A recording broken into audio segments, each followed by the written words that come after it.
Rosalie Weinberg. I'm on the program committee with Elaine Zeminski, and we're very pleased to have with us today Bridget Marshall, and she's going to talk to us today about disturbing women. Webster, the Witch of Hadley. Please give her a warm welcome.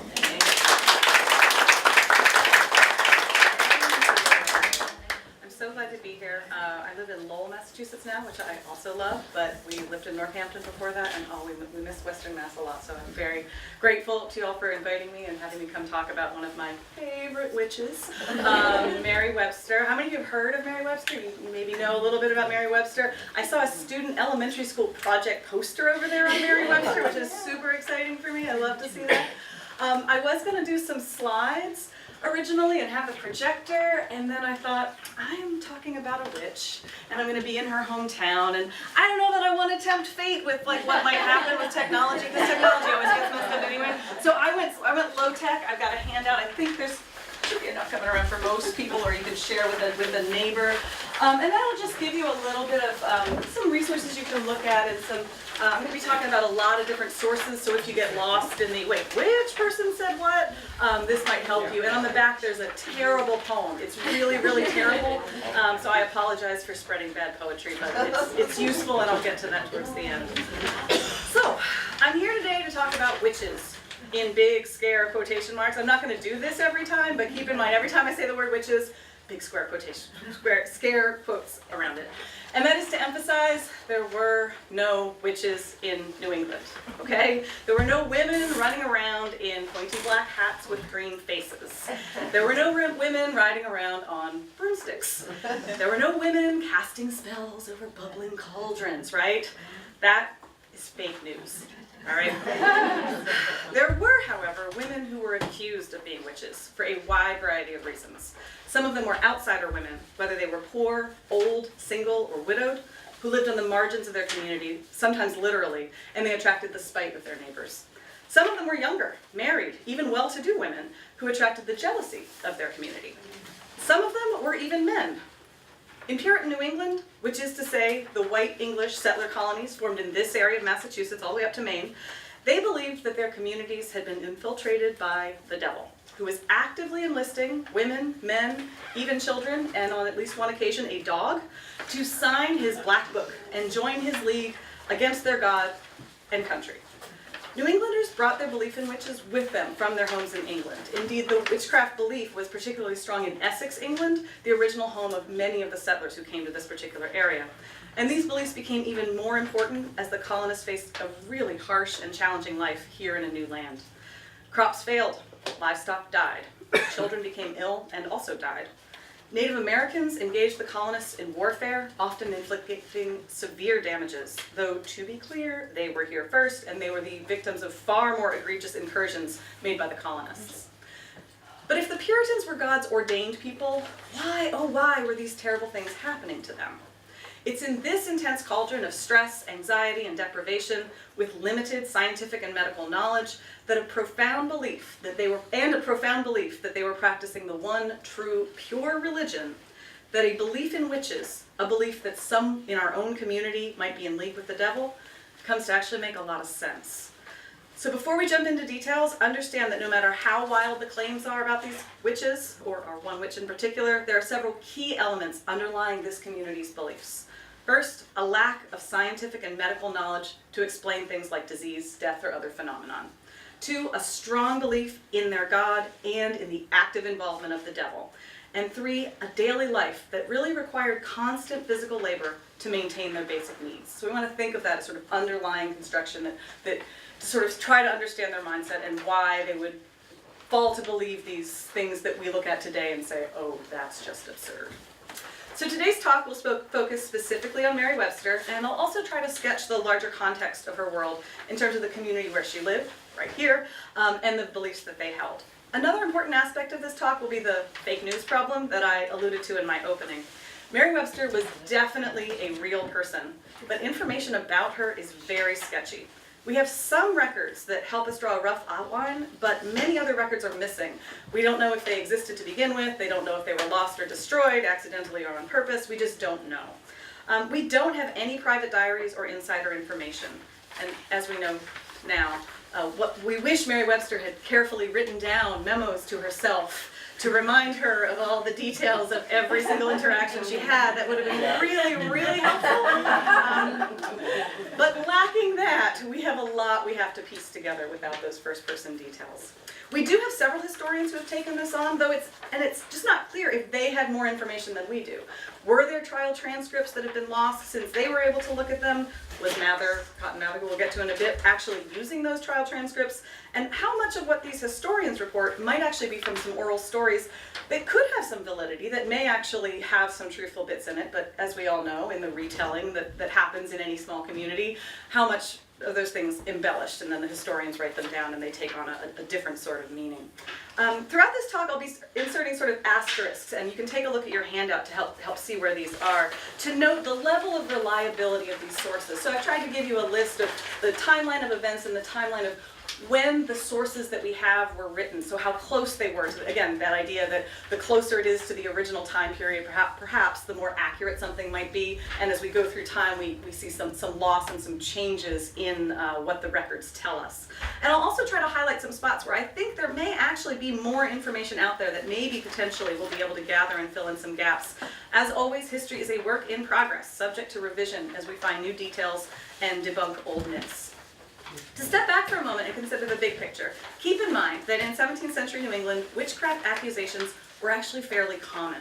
Every town seems to have had at least one official accusation, and no doubt many more had sort of local legends and talk and rumors about the witches in their town. Modern day readers of colonial witchcraft trials see much of the evidence of witchcraft as totally preposterous: screaming girls, mysterious pins, the witch cake, or other fanciful ideas that appear in many stories of the witchcraft trials. But the colonists seemed quite certain that justice was served by their trials and executions. Seeing their confidence is perhaps doubly confounding when today we are faced with such limited evidence with which to reconstruct and evaluate what actually happened back then. For most cases, the court records of witchcraft just lead to more questions. Perhaps no story of New England witchcraft is more curious than that of Mary Webster of Hadley. And a brief thumbnail sketch, and then I can dive into the details. In 1683, she was accused of and tried for witchcraft, but was officially acquitted by the court. And just a footnote there, the vast majority of cases pre-Salem are acquitted. They don't convict. In general, Massachusetts, all the colonists, they're not convicting in courts. That just isn't happening until things go really haywire in Salem, which is a different talk that we could talk about later. Jim has his shirt on with all of the Salem. So maybe he could get up and share some on that.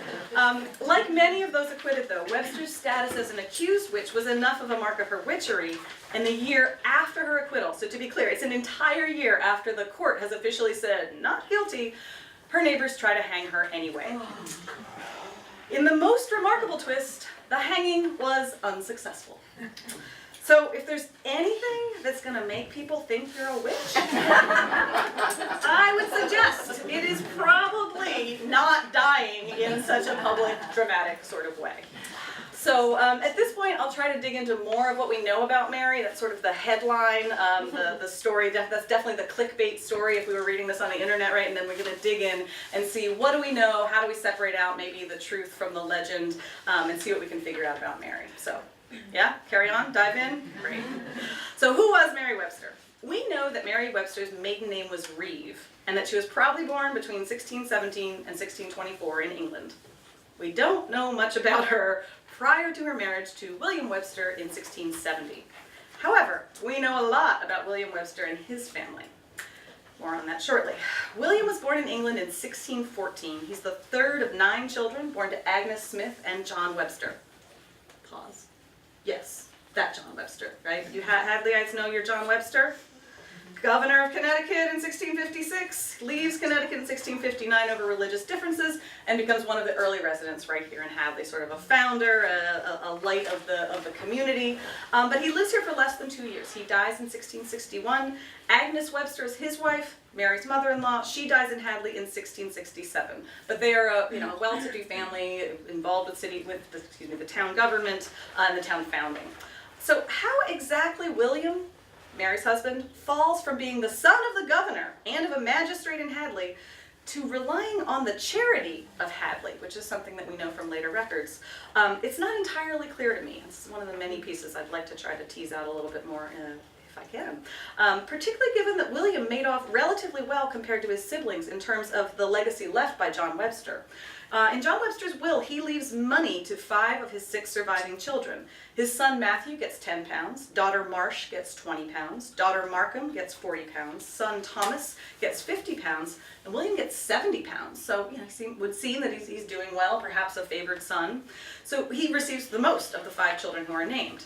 However, Webster's wife Agnes got the house, and I love this, his comely furniture. He must have had very lovely furniture. Reading these wills is really a hoot.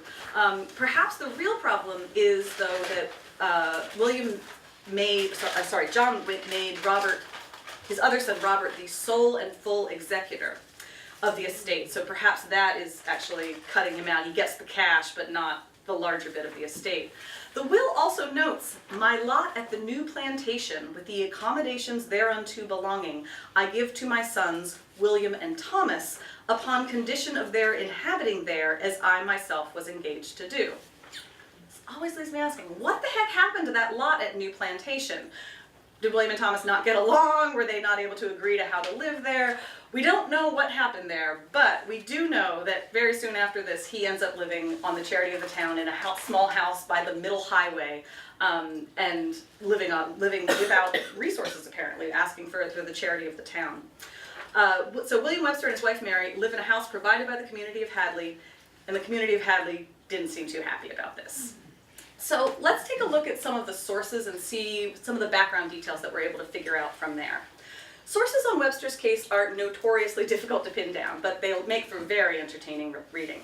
The record of the Court of Assistants provides the most reliable information, but it's really, really lacking in details. Several histories, including Cotton Mather's memorable provinces relating to witchcraft and possessions, and his Magdalena Christi Americana, Thomas Hutchinson's History of the Colony and Province of Massachusetts Bay, Sylvester Judd's History of Hadley, and Samuel Drake's Annals of Witchcraft in New England provide considerable embellishment, and I would stress embellishment, and are, I would say, less reliable, since none of these authors were present at the events in the Hadley trial, or later on. Especially in the case of Judd and Drake, much of the information is based on local lore. And we know this with Judd all over the time, but he also was collecting a lot of stories. So, he's an interesting figure, but some of his stories, it's not quite clear what pieces of historical facts he's pinning them to. They may very well have been tinged with prejudice and perhaps exaggeration over time.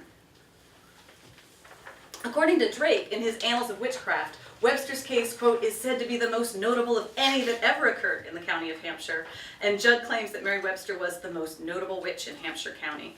Drake adds the detail that Mary was supposed to have made league with the devil and could ride through the air on broomsticks or without them.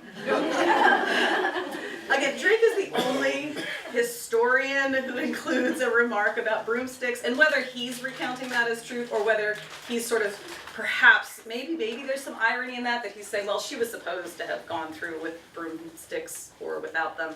It's sometimes unclear on what his tone is, but Drake is definitely the only one who mentions broomsticks, so we're done with broomsticks for the rest of the talk. So noting just those concerns and keeping those things in mind, let's pursue what Judd has to say and his interpretation. So Sylvester Judd explains in his History of Hadley that Mary Reeve married William Webster in 1670, this is true, when he was 53 years old and she probably some years younger. Not that much younger, though. Judd cites several reasons for the Websters' problems with the locals, including the fact that they were poor and required financial assistance from the town.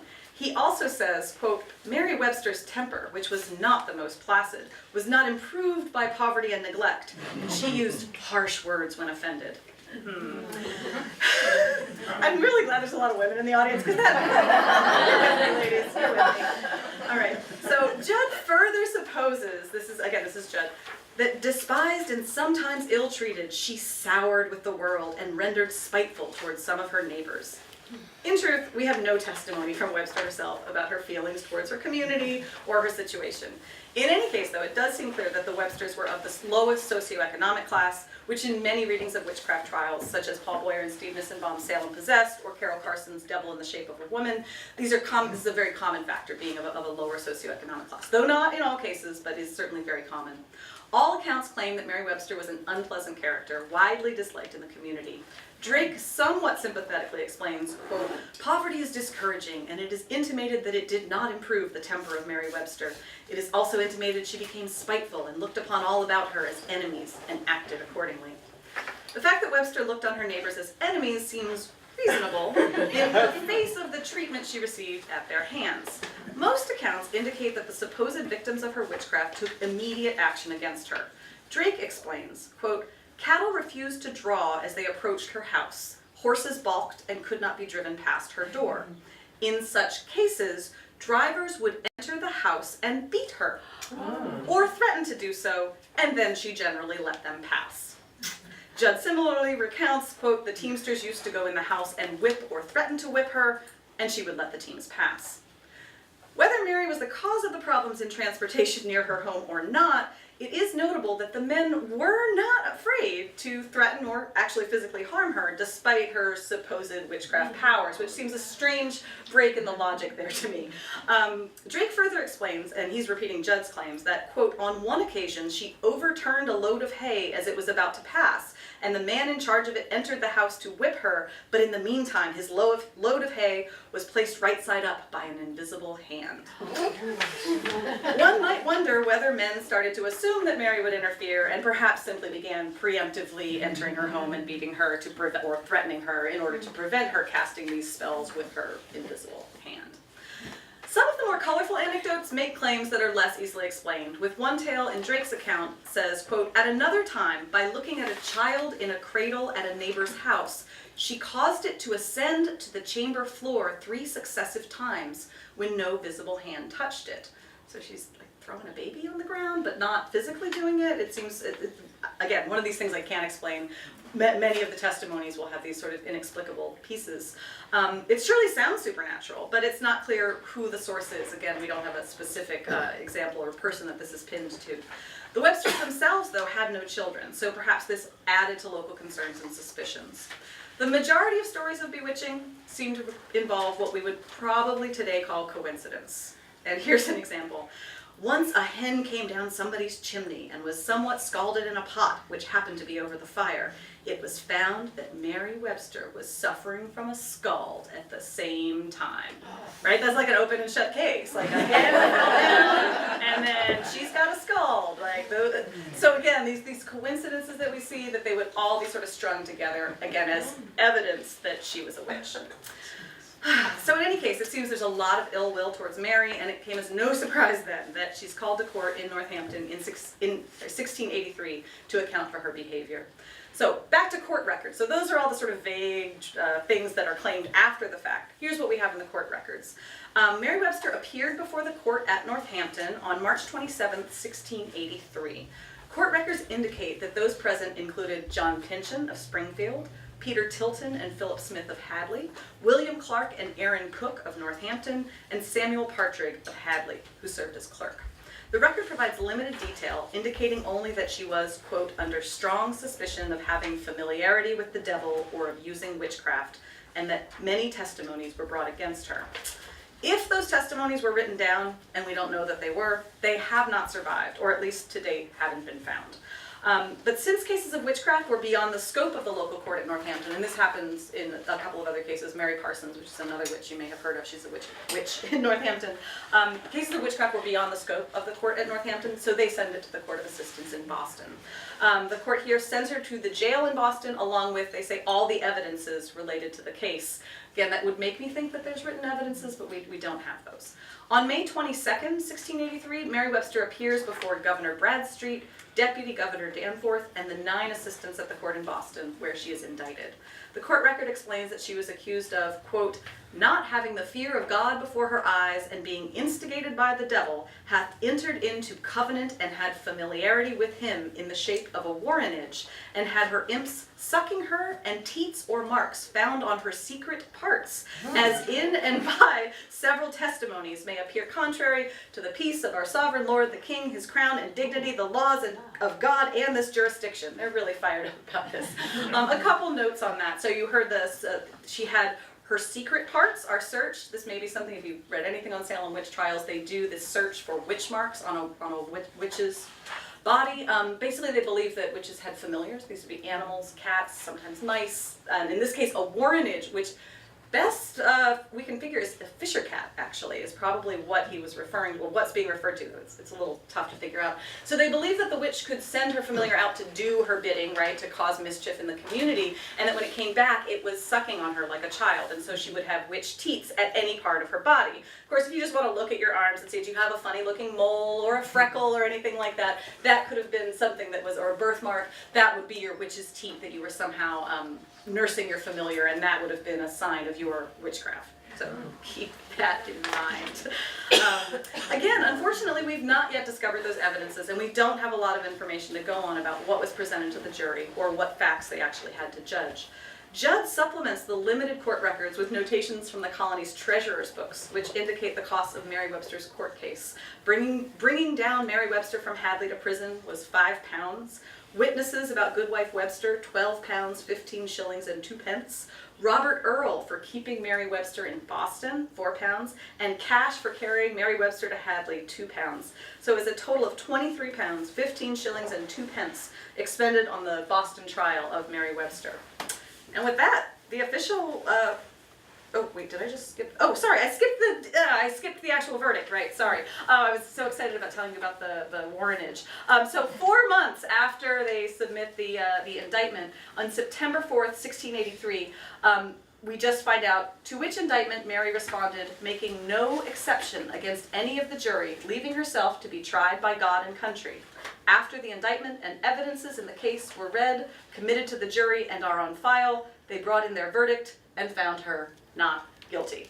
Again, over and over again, pre-Salem, this is what we see, right? They are confirmed not guilty, and they are sent back to their communities. And it seems this is where her problems truly began. We know she returned to Hadley, but we don't have any other information about the details of that. And this is really where that whole legend thing kicks in.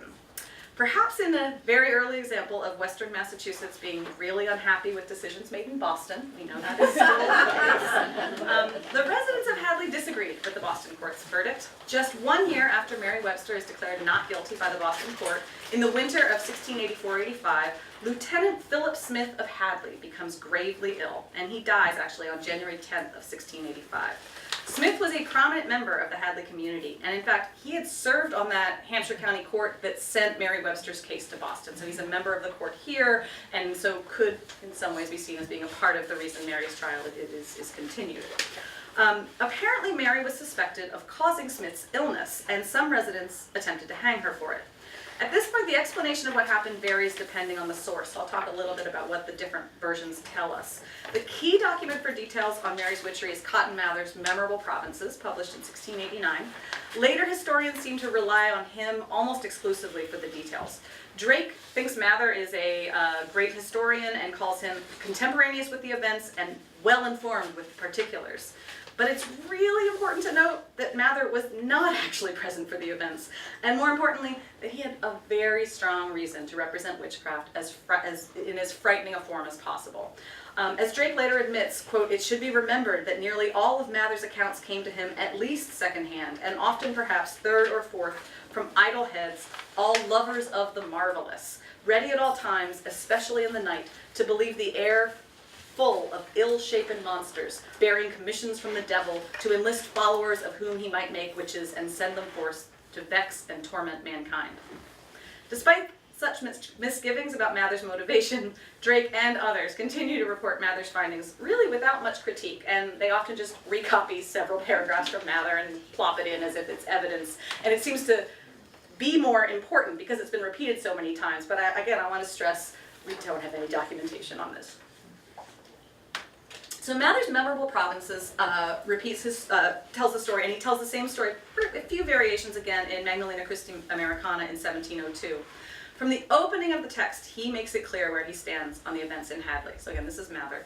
Mr. Philip Smith, aged about 50 years, a son of eminently virtuous parents, a deacon of the church at Hadley, a member of our general court, an associate in their county court, a selectman for the affairs of the town, a lieutenant in the troop, and which crowns all, a man for devotion and gravity, and all that was honest, exceeding exemplary, such a man in the winter of the year 1684 was murdered with a hideous witchcraft, which filled all those parts with astonishment.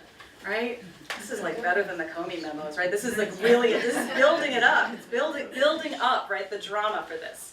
So obviously Mather is using the case of Philip Smith in his ongoing fight against the powers of darkness that he sees as very much alive in roaming New England.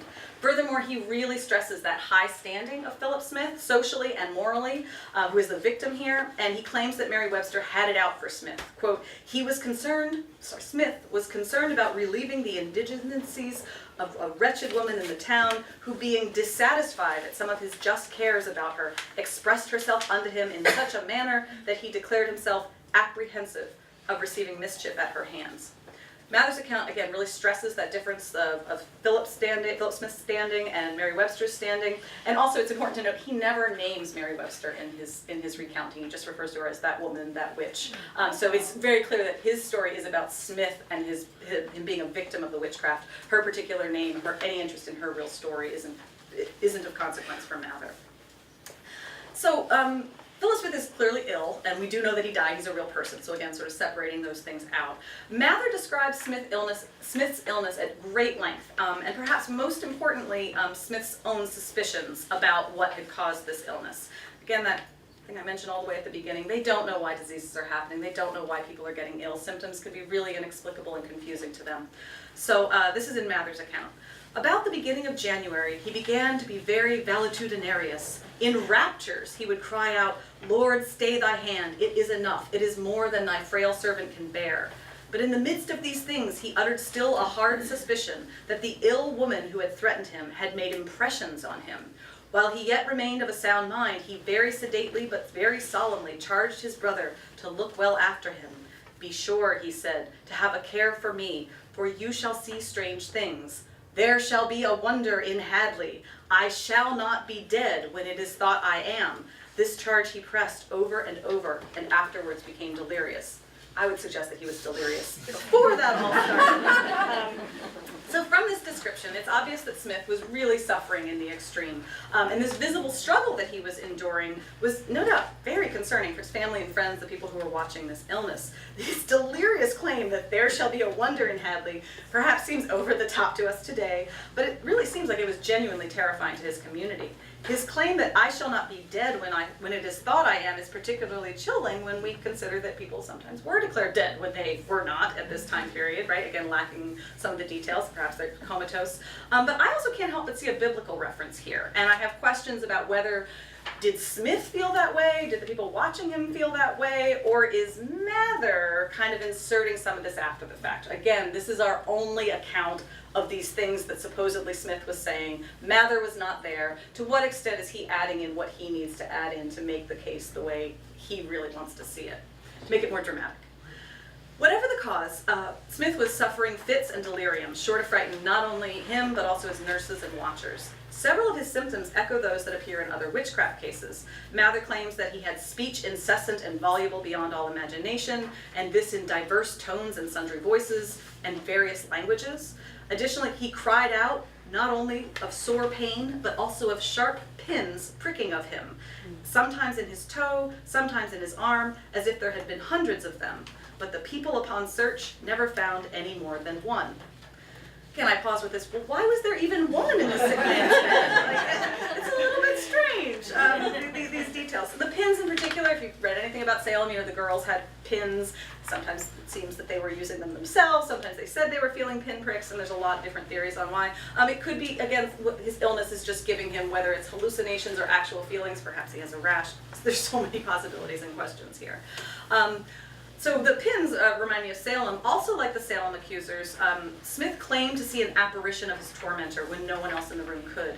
Quote, in his distresses, this is Mather, he exclaimed very much upon the woman aforementioned, and he never says Mary Webster's name, naming her and some others and saying, "Do you not see them? There they stand."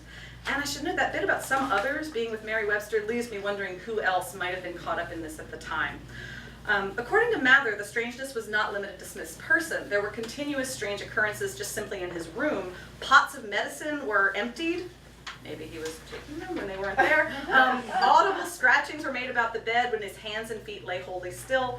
I live in an old Massachusetts house. We definitely have weird scratchings at night from the mice that are clearly in my house. But again, I always find myself undercutting a lot of this testimony and thinking that's absurd. But that mindset where they really believe, they're true believers at this point.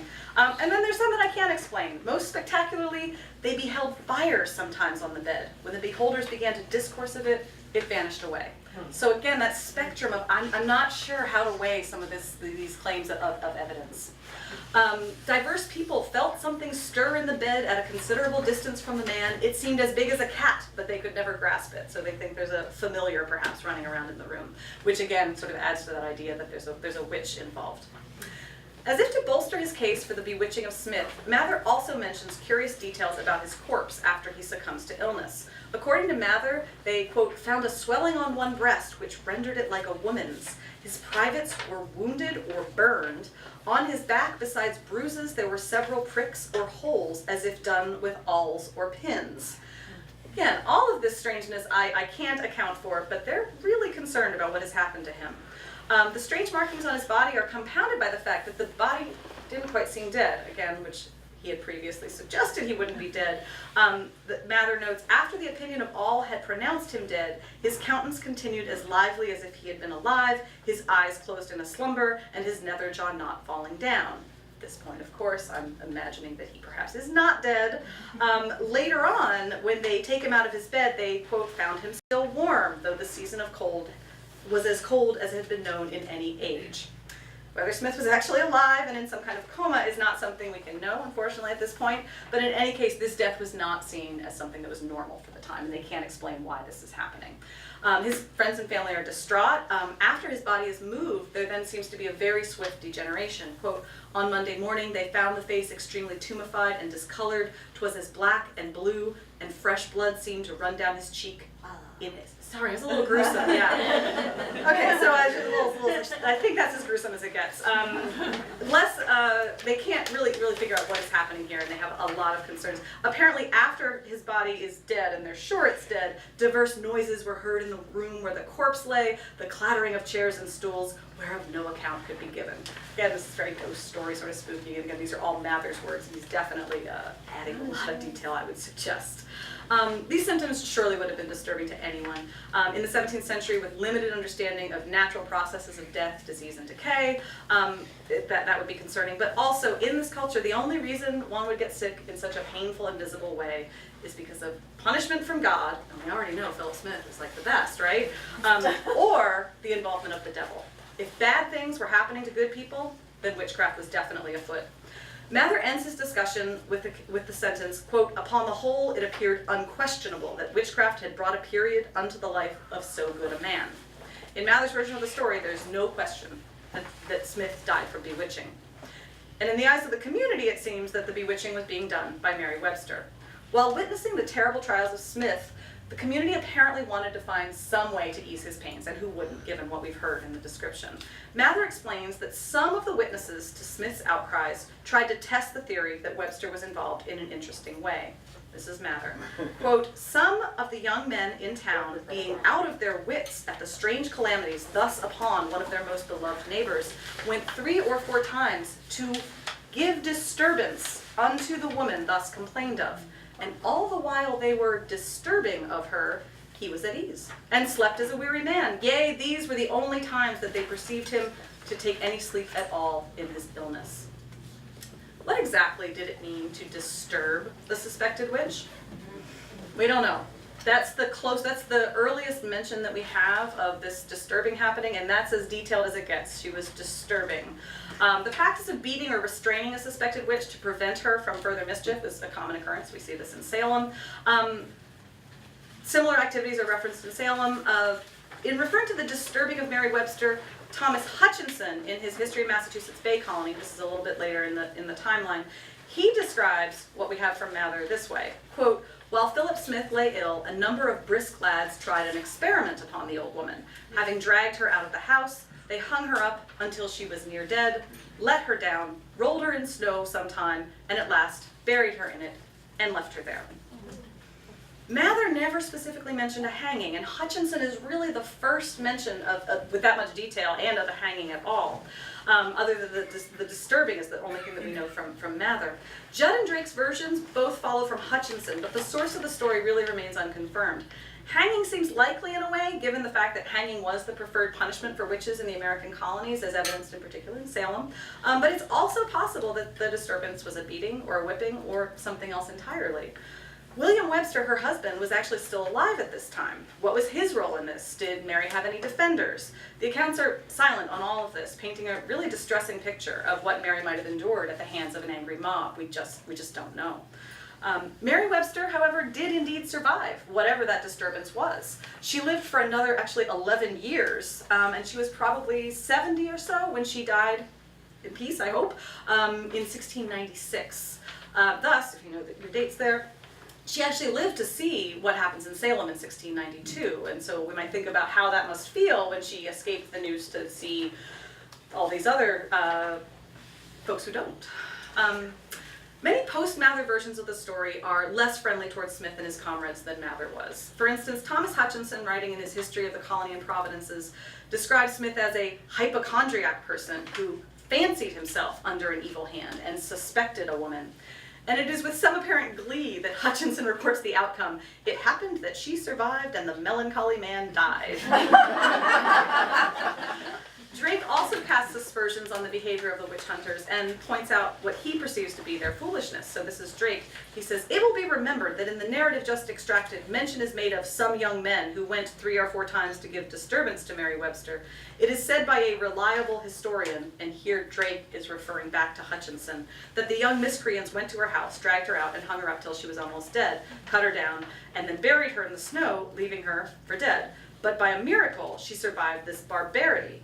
Still more miraculous it was that the sick man was greatly relieved. The tormentors must have been infidels of the worst type." So he's suggesting that the people who went to do this were infidels of the worst type, else they would never have dared to molest someone who they believed to be a witch, and hence able to afflict them as sorely as Mr. Smith was afflicted. Again, this is the logic that I was troubled by as well. "And yet they doubtless believed that a witch could take off her shoes and go through a keyhole to torment whoever she pleased. Such are the inconsistencies of believers in witchcraft." So again, this is Drake, who's retelling the story, but with a little bit more skepticism and questioning that logic. Drake's text takes the boys to task for their questionable logic. Whether the community really believed Mary was a witch or simply disliked her and looked for an excuse to get rid of her is certainly a question we can't answer. But ultimately, Mary Webster triumphed over them, and one has to imagine that she remained a feared figure in the community for those long 11 years that she lived afterwards. I'm guessing no one begrudged giving her money to continue in her home. So Mary Webster's troubles are not amusing. In some ways we laugh, there are some chuckles in some of the details there. But it is enjoyable to imagine the community's displeasure at finding that they have this death-defying witch among them. I'll talk a little bit about 2 poems that I think also bring some other interpretations to life. As I said, we have limited historical records, so we end up turning to fiction sometimes or to poetry to try to figure out, what pieces are we missing, what perspectives might we imagine to be involved here. So I've got 2 poems from 2 different periods about Mary Webster. So in September of 1893, Julia Taft Bain publishes a poem, it's on the back of your handout, in New England Magazine. It's called Molly Webster, and it imagines Mary Webster as a fearsome woman who still has a hold over Hadley, again in 1893. It's a 40-line poem of rhyming couplets. It is written in a faux, I want to stress, it's faux antique, right? They didn't actually write or speak like that in 1893 when she's writing this poem. The speaker of Bain's poem is a Hadleyite, and Julia Taft Bain is a local. And the speaker of her poem says, "Heard ye e'er of Molly Webster the Hadley witch, heavy her curse hath lain upon Hadley, feared on by poor and rich." The speaker insists that Webster was a powerful witch and that she is still much feared in the town. In one particularly notable line, the speaker proposes an explanation for her acquittal by the Boston courts. She says, "Pray God it was not for her bright black eyes and her long curling hair." Webster's appearance is never mentioned in the court records. We know nothing about what she actually looked like. This detail really seems to be from the imagination of the poet. The poem asks for the audience's interventions. Pray, Christian people who hear this tale, whoever ye may be, pray for the peace of Hadley, for sorely tried are we. And the final invocation says, God keep us all from savages, God keep us all from worse, the idle sport of wicked friends and Molly Webster's curse. I've never heard about Molly Webster's curse other than in this poem. I really think Julia Taft Bain's just having some fun here. She does footnote the poem to indicate that her version of the story comes from Mather, and the poem does seem to have imbibed Mather's sense of terror about the witch. At the other end of the spectrum, from those who feared Mary's mysterious power, are those who admire her strength and endurance in the face of colonial intolerance. One of Mary Webster's descendants is the now well-known Canadian novelist and poet Margaret Atwood. In an address in 1980, when she received the Radcliffe Alumni Medal, Atwood said of Mary Webster, "She is my favorite ancestor, more dear to my heart even than the privateers and the massacred French Protestants, and if there's one thing I hope I've inherited from her, it's her neck." This can't be Margaret Atwood. She's amazing. So Atwood dedicated her 1985 novel, The Handmaid's Tale, which everyone's talking about now, and the Netflix show based on it. She dedicated that novel to Mary Webster, and also used her ancestor as the subject of a poem called Half-Hanged Mary, which appeared in her collection, Mourning in the Burned House. And I haven't copied that here because it's still under copyright, and you can look it up, certainly in a book or online. I printed this one out because it's outside of the Julia Taft Bain poem is out of copyright, but I definitely recommend that you look it out. I'll read a little bit of it to you. It's a long poem, but really, really wonderful.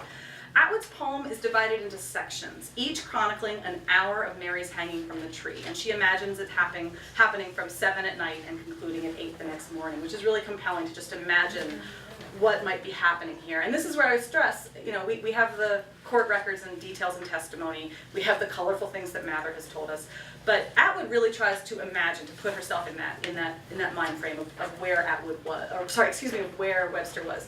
Obviously it's fictional, obviously it's imagined, but in some ways I think that the imagination can get to a truth that we can't get to from the historical documents. I want to stress, again, it's an imagined piece here, but I think it's really powerful.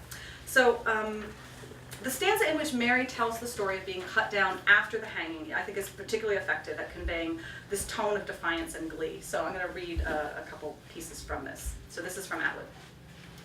When they came to harvest my corpse, open your mouth, close your eyes, cut my body from the rope, surprise, surprise, I was still alive. Tough luck, folks. I know the law. You can't execute me twice for the same thing. How nice.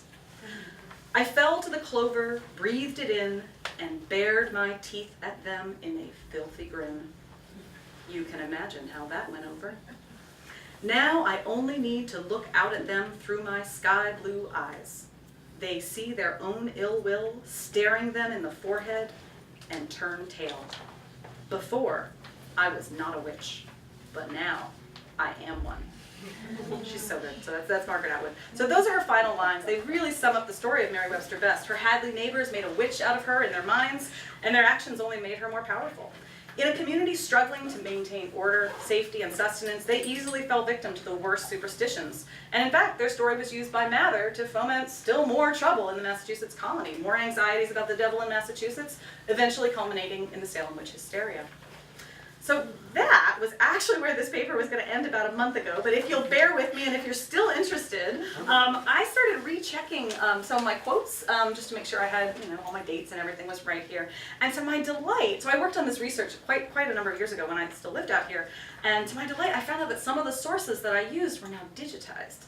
So I could go back and look at them a little more closely and dig into them. They're now fully accessible online. This is a huge boon for someone working at a distance and lets me look up weird facts at all hours of the night and not just when the libraries and archives are open.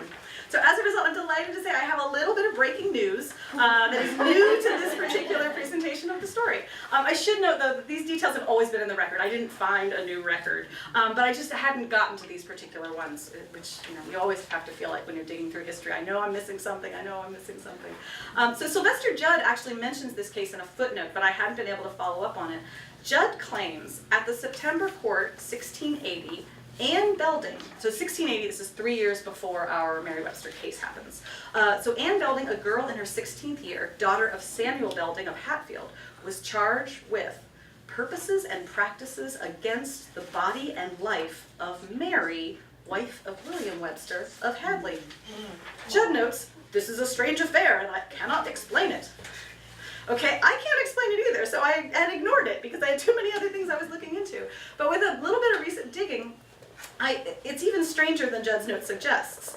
According to Hampshire County records, that's the thing that has been digitized that was much easier to access, in September of 1680, 3 years prior to Mary Webster's court case, a woman named Anne Belding was called to court, and so this is the court record now, quote, to answer for her most shameful and odious murdering purposes and practices on the body and life of Mary, wife of William Webster of Hadley. In court, Belding acknowledged her delinquency and was then ordered by the court. So we still don't know what exactly she did or what specifically happened, but she apparently acknowledges her delinquency, and she's ordered by the court, quote, to pay William Webster 20 shillings to satisfy him for his charges and trouble. So pause here. So she is going to have to pay Mary's husband for the charges and trouble, just a footnote. And though, to be whipped, this is Anne Belding, is going to be whipped with 13 lashes on the naked body, or to pay the county treasurer the sum of 4 pounds. Yes, that specified 13 lashes on the naked body. Luckily though for Anne, according to the record, her father, Samuel Belding Sr., quote, became engaged to pay the 4 pounds to the county treasurer. I would also note that the county itself benefited much more than the Websters from this arrangement, what with the county getting 4 pounds, and William Webster was going to get 20 shillings, which is 1 pound. Which seems, I'm not sure how to balance that inequality there. So apparently, Mary Webster was bewitched before she became a witch. What are we to make of this? As with the majority of cases in Salem, the Belding-Webster case fits with a pattern of women being both accused witches and victims of witchcraft. Just what Anne Belding was she up to, and what did she do to Mary? Did this incident contribute to an association between witchcraft and Mary Webster? What I find particularly confusing is that the court record refers to Mary as the victim and painting her in really kind of a sympathetic frame, right? Describes Anne Belding shameful and odious murdering purposes on Mary. How does Mary's reputation fall so far that by 1683, men are going to her house on a regular basis to beat her so that their horse carts can go past? How are we to square this image of Mary as a victim with her as the perpetrator? The records currently available do not provide answers to these and many other questions, though I feel sure that someone could write a really great or possibly terrible historical novel based on this, or a la Hamilton, perhaps a hit musical. Mary's story, like that of the Salem witches, is one that audiences love, and I'm delighted that people come out to hear about it. This never fails to get attention around Halloween. Students love I see a couple students here. Students usually love the witchcraft unit in their history courses. The entire city of Salem today is totally dependent on our love of witchcraft tales. But of all the witches I've read about, Mary Webster's is certainly my favorite. Mary Webster's story is really one of survival. Despite Anne Belding's attack, whatever form that took, despite regular beatings by strangers who just walked into her house, despite probably an attempted hanging, despite being disturbed, she survived. Her case today would be appropriately connected with the hashtag She Persisted, like a long line of impressive Massachusetts women down to this day. Mary Webster's story can be a lesson about persistence and survival. It is also a lesson about questioning and evaluating your sources, and figuring out how evidence can be put together to tell sometimes competing, sometimes conflicting stories. Mary Webster's story is disturbing, and should be disturbing to us, but it's clear that her story, like the woman herself, survived and persisted, and that's a very special kind of power. That's what I have for you today.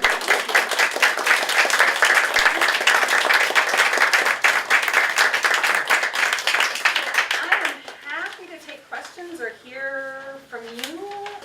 Thoughts? Yeah, I read somewhere that Cotton Mather was never remorseful for his role in the Salem witches trials. He's not particularly my favorite. I have his picture. I'm not a big fan. Yeah, and Some people in Salem definitely came forward. Some of the girls came forward and made atonement publicly in church. They said that they had made things up. But Mather got a lot of power from using this. So yeah, he's a troublesome character to deal with. And he's like the historian of the times. Yeah. So he's the historian. He's the reverend. He's got all this power, and he really sets the narrative. It also tells you a lot of the person who tells the story. He maintained control of that story in ways that in the 19th century we started maybe unearthing, and then now more 20th century readers and historians, 21st century readers and historians would certainly undermine Mather a lot, but he held sway well through the 19th century, that people really felt that this is history, this is what happened, not maybe using some of those critical thinking skills to dig into his perspective and what he had to gain from making sure that people were scared. Is there any idea where she lived in Hadley? Any idea? No. Does anyone have a... I heard West Street. Yeah, I heard West Street. Street. On the Cemetery Road. West Street and Cemetery Road. Yeah. West Street and Cemetery Road is what the crowd said? It's on this side of Route 9, a couple blocks that way. Okay. Yeah. God, we should go there. On the common. It's right on the common. Oh, okay. This side. Yeah, it's close to the old road goes down to the cemetery. Okay. Didn't they call it a main highway or something? Yeah, on the middle highway or Middle? something. Okay. She's next to the middle highway is what they're... I know, right? This is Middle Street, so I'm... Oh, maybe Route 9 was the middle highway because it's the middle of Massachusetts. Oh, this was local students. Does she have a picture here? She puts it as West Street and Cemetery Road. I don't have a good accurate. I don't think this sign was there at the time. This is a lot. And this, what is the student's There's name? a map Do we in know the there. student's name? Yeah. Aurora Donta Veman, I think she did a project. If folks want to take a look and see that her. No, that's John Webster. John Websters. And that was placed later by Noel Webster. I was saying to someone beforehand, these candle molds, a lot of the other witch that I worked on is Mary Parsons, and she's the Northampton witch. And one of the things, she was constantly being accused of messing up people's candles, that they wouldn't set right. And I look at these and think, well, of course, like every third one was messed up, right? So I get an idea of coincidence that keeps coming up, like this chicken fell in a pot, Mary had a skull, that's done. My yarn is really, really tangled today, and Mary walked by my house, right? These kinds of strange things. And you start to see a lot of confirmation bias, I suppose, like something bad or something inexplicable happened, you're looking for a way, and Mary just seems to be around a lot. In truth, she didn't have money. She may well have been walking around a lot in this community, maybe looking for food for herself, maybe seeking alms, perhaps. And so likely she was around and people weren't terribly nice about it. Yeah. I don't remember hearing what you said. Was she widowed at this point? No, her husband is still alive. And we know anything No about him in the mention about picture? what William's doing at this point. He's a little bit older than her, but that is definitely one of the questions that I have. In some other cases, the men who were the partners of accused witches, they also became accused, but we don't see him come up in the records at all. So that's definitely one of my questions. Do you have a map? This shows a map of West Street, and it shows, it says where William Webster lived and where Thomas Webster lived. Perfect. This is out of Judd, right? So we can pass this around. I totally should have put this in here. There's the middle highway next to the meadow, and this is the William Webster, the tiny little house, and you can see there the full-size plots. Yeah, so that's a good one to look at. That's from Judd, I think, who is pretty helpful on that. Yeah. So, curiously, I was at a birthday party last weekend where someone read this poem by Margaret Atwood. At a birthday party? It was a little bit of an odd moment. Actually, it sounds like my kind of birthday party. So she was giving the story. I never heard this before. I mean, I come here and I'm like, oh, this is weird. Talk about coincidence. But she said that after the hanging, and I don't know what sources she had, maybe it was Margaret Atwood conjecturing, that she was like a crazy person, and that people in town saw her as kind of like, off her rocker at that point. Now, we all speculated that one might be, given what had happened. I think that comes from Atwood's suggestion at one point, although it also seems seems a relatively logical suggestion, I would say. We don't have anything that remotely tells us that. We don't even have an actual person who said, oh, I heard that this from. She was like a wandering homeless. I mean, that's how everyone in the group sort of thought it was. See how these things get spread? Exactly, So, right.